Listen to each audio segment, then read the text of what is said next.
مسیح کا جی اٹھنا برحق ہے تو مردوں کی قیامت بھی برحق ہے، اس لیے کہ جناب مسیح نے مقام پہ کہا تھا کہ قیامت اور زندگی میں ہوں۔ اب کیا مطلب؟ آپ نے زندگی میں کہا تھا کہ قیامت بھی میں ہوں اور زندگی میں ہوں، جو مجھے دیکھنا چاہے، زندگی چاہیے تو میرے پاس آئے، اور قیامت بھی چاہیے تو وہ بھی میں ہی ہوں۔ نمونہ ہے کہ زندہ شہادت ہے۔ دیکھیے کتنی خوبصورت بات ہے کہ قرآن شریف میں کہ مسیح کے جی اٹھنے کی پیش کرتا ہے کہ منکرین نے قیامت کے لب پر، ان کے ہونٹوں پر، زباں پر مہر لگا دی۔ کس طرح؟ غرض دنیا میں صرف ایک ہی مثال ہے کہ کوئی مردوں میں جی اٹھا ہے؟ نہیں، سوائے ایک کے۔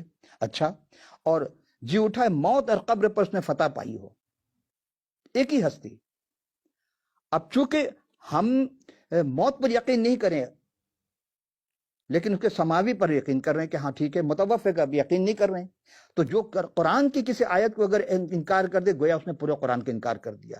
اس توحید، اس رسالت کا جو ماننے والا ہے بظاہر اس نے سب کا انکار کر دیا۔ یہی بات آپ کی خدمت میں پیش کرنا۔ اور اب دیکھیں غرض ہے کہ کیا کہ کوئی مردوں میں جی اٹھا؟ نہیں، سوائے ایک کے، جناب مسیح کے۔ اور پھر موت اور قبر اس کی فتح پہ، تو تمام انبیاء جتنے بھی آئے، انبیاء پر موت کا ڈنگ جو ہے وہ چل گیا، کوئی انکار نہیں کر سکتا، اور زیر زمین مدفون ہے اور ان کی قبر موجود ہے۔ تو جن میں وہ نفخت من روح سور، جب سور پھونکا جائے گا، بگل بجایا جائے گا، جب وہ وقت آئے گا جب جناب مسیح دوبارہ اس دنیا میں تشریف لائیں گے، جلوہ افروز ہوں گے، اس وقت کی بات کی جا رہی ہے۔ مگر مسیح مردوں میں سے جی اٹھے تھے، اس لیے وہ اپنے جلالی بدن کے ساتھ دوبارہ آئیں گے۔ تو آیت کیا تھی؟ ہم نے کیا پڑھی تھی کہ سلام ہو مجھ پر جس دن میں پیدا ہوا اور جس دن میں مروں گا، اور جس دن جی اٹھوں گا، انہیں اٹھ کر جی کر۔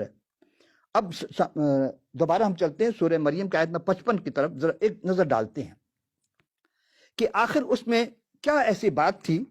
55 نمبر آیت میں دوبارہ ہم غور کرتے ہیں، اس میں کیا کہا؟ اِنَّا مُتَوَفِّكَ وَإِلَى مُتَحَرِّكَ اِنَّا مُتَوَفِّكَ وَرَافِعُكَ، میں تجھے وفات دوں گا اور تجھے اٹھا لوں گا۔ اِلَى مُتَوَرِّكَ متحرکہ من الذین کفروا، اور جو کفر کریں گے، جو انکار کریں گے تو اس چیز سے ہم تجھے الگ کر دیں گے۔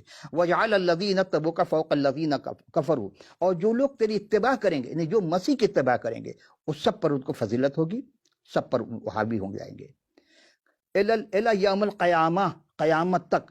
اب آپ غور کریں، آج اس زمانے میں سب سے بڑے مذہبی اگر ماننے والے ہیں کسی نبی کے تو کون لوگ ہیں؟ یہ آپ خود ریسرچ کر سکتے ہیں کہ مسیح کے ماننے والے پوری دنیا میں سب سے زیادہ ہیں۔ اور پھر اس کے بعد ثم الی مرجعکم فاحکم بینکم فیما کنتم فیہ تختلفون، یہ جو تم آپس میں اختلاف کرتے ہو اس کو چھوڑ دو۔ یعنی جس طرح مسیح مردوں میں سے جی اٹھنے والے صرف وہی ہیں، اور اسی طرح آسمان پر جانے والے بھی وہی ہیں۔ اچھا، یہاں ہم ایک چیز آپ کی خدمت میں پیش کرتے ہیں، روکتے ہیں یہاں پر، کہ جو بھی آیا دنیا میں باقی تمام پیوندے خاک ہو گئے، مگر وہ زندہ ہیں اور ابد تک زندہ رہیں گے۔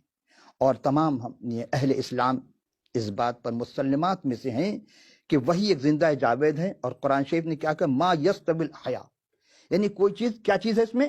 دو چیز ہم غور کریں گے کیا، اور یہ سورہ 35واں سورہ ہے، تین چیز کا تذکرہ ہو رہا ہے، چوتھے چیز میں آؤں گا۔ تین چیز کیا ہے؟ سب سے پہلی بات یہ ہے کہ کیا نابینا اور بینا برابر ہے؟ نہیں۔ کیا تاریکیاں اور نور برابر ہے؟ نہیں۔ تو کیا سایہ اور دھوپ برابر ہے؟ نہیں۔ تو کیا زندہ اور مردہ برابر ہے؟ برابر نہیں ہو سکتا۔ اب سارے جو بھی ہے جس میں روح ہے وہ سارے مردہ ہو جائیں گے، لیکن مسیح آدمی زندہ ہے۔ اور کہاں ہے؟ سب مانتے کہ آسمان پر ہے۔ اب یہ پھر یہاں ہم دیکھتے ہیں اسی بات کو کہ سورہ بقرہ کی آیت نمبر 210 میں ہے کہ کیا اسی بات کے منتظر ہیں؟ کس چیز کے؟ کہ اللہ بادلوں کے سائے میں سے آ جائے اور فرشتوں بھی اتر آئیں اور سارا قصہ تمام ہو جائے۔ میں قرآن سے نہیں ہٹ رہا ہوں، دونوں کتابیں ساتھ ہیں۔ اسی چیز کو سورہ نساء کی آیت نمبر 69 میں ہے کہ اور قرب قیامت نزول مسیح کے وقت اہل کتاب میں سے کوئی فرد یا فرقہ نہ رہے گا، مطلب سب ایک ہو جائیں گے، مگر وہ مسیح پر موت سے پہلے ضرور صحیح طریقے سے اگر ایمان لے آئیں گے تو قیامت کے دن مسیح ان پر گواہ ہوں گے۔